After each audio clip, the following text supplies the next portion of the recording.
নমস্কার বন্ধুরা, আমার চ্যানেল বঙ্গজয়তে তোমাদের স্বাগত জানাই। তো আজকে কিন্তু চলে এসেছি ময়দানের এক গল্প বলতে, এক ক্যাপ্টেনের গল্প। এখন বাজে প্রায় রাত 1:05। তো আমি এখন ভিডিওটা তৈরি করছি, আর সকালবেলা আমি এটা আপলোড করব। ক্যাপ্টেন কথাটা হচ্ছে ময়দানের ক্যাপ্টেনকে নিয়ে। ময়দানের ক্যাপ্টেন কে? ময়দানের ক্যাপ্টেন একজনই, দেবব্রত সরকার, যাকে নাকি ময়দান নিতু সরকার বা নিতুদা নামে চেনে। তো বুঝতেই পারছো কাকে নিয়ে কথা বলছি। ইস্টবেঙ্গল ক্লাবের সর্বময় কর্তা দেবব্রত সরকার দেখিয়ে দিল কারুর সাথে মার্জ না করে, ক্লাবকে না বেচে, সমর্থকদের আবেগকে বুকের উপর চেপে ধরে রেখে ক্লাবকে মাথা উঁচু করে রাখা যায়, সেটা কিন্তু দেখিয়ে দিয়েছে, আগামী দিনেও দেখাবে। হতে পারে দীর্ঘদিন ইস্টবেঙ্গল ক্লাব কোনো সর্বভারতীয় ট্রফি সেভাবে পায়নি, 12 বছর বাদে সুপার কাপ পেয়েছে। কিন্তু মনে করুন গত 1.5 বছর আগের একটা প্রেস কনফারেন্স নিতু সরকারের, যিনি বলেছিলেন 2 বছরের মধ্যে ইস্টবেঙ্গলকে ট্রফি জিতিয়ে দেখাবো। দেখিয়েছে, সুপার কাপ জিতিয়ে দেখিয়েছে। আবার এশিয়ার ময়দানে ইস্টবেঙ্গল কিন্তু টক্কর দেবে এশিয়ার টপ ক্লাবগুলোর সাথে ACL2-তে। প্রচুর উগ্র সমর্থক নিতু সরকারকে একটা সময় প্রচুর গালাগালি করেছে, মানে ময়দানের ক্যাপ্টেনকে করেছে। ইস্টবেঙ্গল সমর্থকদেরই একটা শ্রেণী প্রচুর গালাগালি করেছে, কিন্তু ময়দানের বটগাছের মতন ক্যাপ্টেন কিন্তু ক্লাবে মাথা উঁচু করে দাঁড়িয়েছিল, মাথা ঝোঁকায়নি। কেননা সে ফুটবলটা বোঝে, ক্লাবটাকে বাঁচাতে হবে সবার আগে। কোনো মার্জারদের হাতে দিলে হবে না, বেঁচে দিলে হবে না। সমর্থকদের আবেগটাকে বুঝতে হবে, তাদের সন্ধ্যেবেলায় বা বিকালবেলায় গিয়ে যে ক্লাবের গ্যালারিতে বসে আড্ডা মারা, সেটাকে বুঝতে হবে। ক্লাবে ঢুকতে গেলে অন্য কারুর পারমিশন নিতে হবে, সেটাও হবে না। এটাই ছিল ক্যাপ্টেনের মূল মন্ত্র। তার সাথে তো ক্লাবকে বাঁচিয়ে রাখতে হবে। এই ক্যাপ্টেনের হাত ধরে তো ইস্টবেঙ্গল সাউথ ইস্ট এশিয়ার সেরা হয়েছিল 2003, মনে পড়ে, এশিয়ান কাপ। এই ক্যাপ্টেনের সময় তো 5-5টা ট্রফি জিতেছিল। এই ক্যাপ্টেনের সময় পরপর 2বার জাতীয় লিগ জিতেছে। এই ক্যাপ্টেনের সময় ইস্টবেঙ্গল AFC-তে সেমিফাইনাল খেলেছে। এই ক্যাপ্টেনের সময় ইস্টবেঙ্গল 2004-এ নেপালের মাটিতে সাউথ কোরিয়া ক্লাবকে হারিয়ে সান মিগুয়েল ট্রফি জিতেছে। সেটাও একটা আন্তর্জাতিক ট্রফি ছিল। তো একাধিক সাফল্য আছে এই ক্যাপ্টেনের সময়তেই। তা সত্ত্বেও এই ক্যাপ্টেনকে কিন্তু গালাগালি খেতে হয়েছে প্রচুর। কিন্তু ক্যাপ্টেন তার অবিচল লক্ষ্য থেকে সরেনি। তো আমি তো এতক্ষণ এত কিছু বললাম, কেন বলছি? এই জন্যে হচ্ছে ক্যাপ্টেন বাঙাল। বুঝিয়ে দিয়েছে যে বাঙালরা কি জিনিস, সেটা ক্যাপ্টেন বুঝিয়েছে।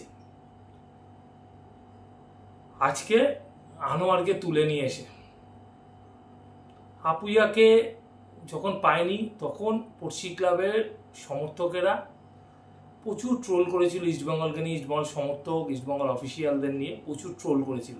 কিন্তু আপুইয়া ইস্টবেঙ্গলের ফুটবলার ছিল না, আপুইয়া ছিল মুম্বাই সিটি FC-র ফুটবলার।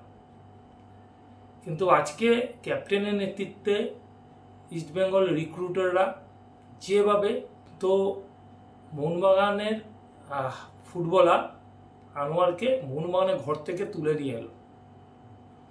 এখনো অনেক কিছু বাকি জানি, এখনো প্লেয়ার স্ট্যাটাস কমিটিতে যাবে, AIFF-এ যাবে, ফিফা, এইসব সব কিছু হবে। কিন্তু এই যে ধাক্কাটা দিয়েছে, সেটা কিন্তু বুঝিয়ে দিয়েছে যদি তুমি আমাকে অপমান করো, তার জবাব আমিও দিতে পারি। এটাই হচ্ছে ক্যাপ্টেন নিতু সরকার, যার নেতৃত্বে ক্লাবটা চলছে। কারুর কাছে বিক্রি করে দিতে হয়নি, মাথা নিচু করতে হয়নি, বা পড়শি ক্লাবের মতন, পড়শি ক্লাবের যে সব থেকে এই মুহূর্তে বড় অফিসিয়াল আছে তার মতন তাকে বলতেও শোনা যায়নি যে আমার ইনভেস্টার বা মার্চার বলেছে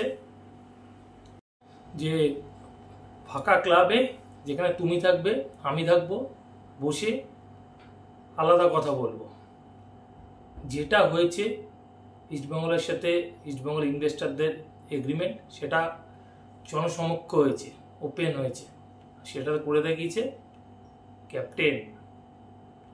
আর আজকেও যেটা করলো সেটাও কিন্তু ক্যাপ্টেনই, আর ক্যাপ্টেনের টিম। সেই ক্যাপ্টেনের টিম কিন্তু একটা টিম ওয়ার্ক কাজ করে ইউনাইটেড হয়ে।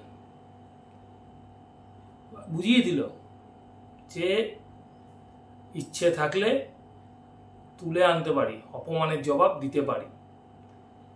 অনেক কথা বলে, অ্যাজ এ ফুটবল ফ্যান আমি তো বলি মোহনবাগান সমর্থকদেরকে, থেকে থেকেই বলে বাঙাল, বাংলাদেশি, কাঁটাতার পেরিয়ে এসছে, এক্সেট্রা এক্সেট্রা। তো আজকে বলি যে তোমার বাড়িতেও কেউ না কেউ বাঙাল আছে। তোমার বৌদি হতে পারে, তোমার কাকিমা হতে পারে, মা হতে পারে, জেঠিমা হতে পারে, বা অন্য কেউ হতে পারে, ঠাকুমা, যে কেউ হতে পারে। তাদেরকে কেউ সেইভাবেই বলো বাঙাল, বাংলাদেশি, কাঁটাতার পেরিয়ে এসছে, ওইভাবে বলাটা কখনোই উচিত না। কিন্তু ইস্টবেঙ্গল সমর্থকদেরকে দিনের পর দিন এইভাবে বলে অপমান করা হয়েছে। আমি নিউট্রালি বলবো এই কথা আজকে তোমাদেরকে, এইভাবে কাউকে পার্সোনাল অ্যাটাক করাটা উচিত না। কোনো ইস্টবেঙ্গল সমর্থকও যদি কোনোভাবে কোনো মোহনবাগান সমর্থককে এইভাবে পার্সোনালি অ্যাটাক করে, সেটা নিয়েও আমি প্রতিবাদ করব। কিন্তু এই দিনের পর দিন দেখেছি যেদিন থেকে এটিকে এসছে মোহনবাগানে, তারপরে সুপার জায়েন্ট, এইভাবে পার্সোনালি অ্যাটাক হয়ে গেছে। তো ভাবা উচিত ইস্টবেঙ্গল কিন্তু বিট তুলে খেলছে আইএসএলে, সেটাও ক্যাপ্টেনের জন্যে। মোহনবাগানে কিন্তু বিট পেপার নেই, যেটা আছে তাদের মার্জার যাদের সাথে হয়েছে তাদের নিজস্ব আছে। এখন যদি মার্জার সরে যায় তাহলে কোথায় খেলবে? মার্জার যায় যে আছে সে যদি বলে আমি নিজে পুরনো টিমের নামেই খেলবো, তাহলে কি করবে? তবে ক্যাপ্টেন ময়দানের একটাই কথা, কম বলে, কাজ করে যায়, সেটা বুঝিয়ে দিয়েছে। কিভাবে কাজ করতে হয় সেটাও দেখিয়ে দিয়েছে। বড় বড় কথা বলবো, তারপরে লবডঙ্কা, সেসবে নেই। যতটা সামর্থ্য ততটাই টিম করেছে। আরও ভালো কি করে করা যায়, ইস্টবেঙ্গল সমর্থকরা আরও ভালো কিভাবে থাকতে পারে সেটা চেষ্টা করছে। আরেকটু আমার মনে হয় ইস্টবেঙ্গল সমর্থকদের ক্যাপ্টেনের পাশে থাকা উচিত। যারা গালিগালাজও করেছো তাদেরও এখন ভুল বুঝে ক্যাপ্টেনের পাশে আসা উচিত। অন্ধকার কাটছে, আলো আসছে, আরও আলো আসবে। আশা করি খুব তাড়াতাড়ি ইস্টবেঙ্গল আবার তাদের সোনালি সময়গুলো ফিরে পাবে। এখানে শেষ করব। তার আগে বলবো যে এই আনোয়ারকে তুলে আনা বা ইস্টবেঙ্গল সমর্থকদের কাছে এখন যে একটা খুশির বার্তা বা একটা জবাব দিতে পারা মোহনবাগানকে, এখনও কিন্তু একটা লড়াই চলবে। সেটা নিয়ে এখনই আনন্দ করার কিছু নেই। ইস্টবেঙ্গল সমর্থকদের একটা বড় লড়াই হবে, এআইএফএফে যাবে, প্লেয়ার স্ট্যাটাস কমিটিতে যাবে, ফিফাতে যাবে। কিন্তু এই যে একটা ধাক্কা মারা যায় দলবদলের, এখনকার দলবদল বাজারে, সেটা কিন্তু ক্যাপ্টেন ঋতু সরকার দেখিয়ে দিয়েছে যে তিনি হচ্ছে ময়দানের আসল ক্যাপ্টেন। তো এখনকার মতন এই পর্যন্তই। আমার কথা যদি কারো খারাপ লেগে থাকে তার জন্য কিন্তু আমি সরি চেয়ে নিচ্ছি, কিন্তু যেটা বাস্তব চিত্ত আমি কিন্তু সেটাই তুলে ধরলাম। তো এখনকার মতন এইটুকুনি। পরের ভিডিওতে তোমাদের কাছে হাজির হব। তার আগে বলবো যে ভিডিও ভালো লাগলে অবশ্যই আমার চ্যানেলকে লাইক, শেয়ার, কমেন্টের সাথে, চ্যানেলে যারা নতুন এসছো তারা সাবস্ক্রাইব করতে ভুলো না।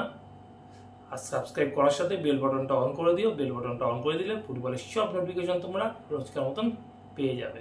এখনকার মতন গুড বাই।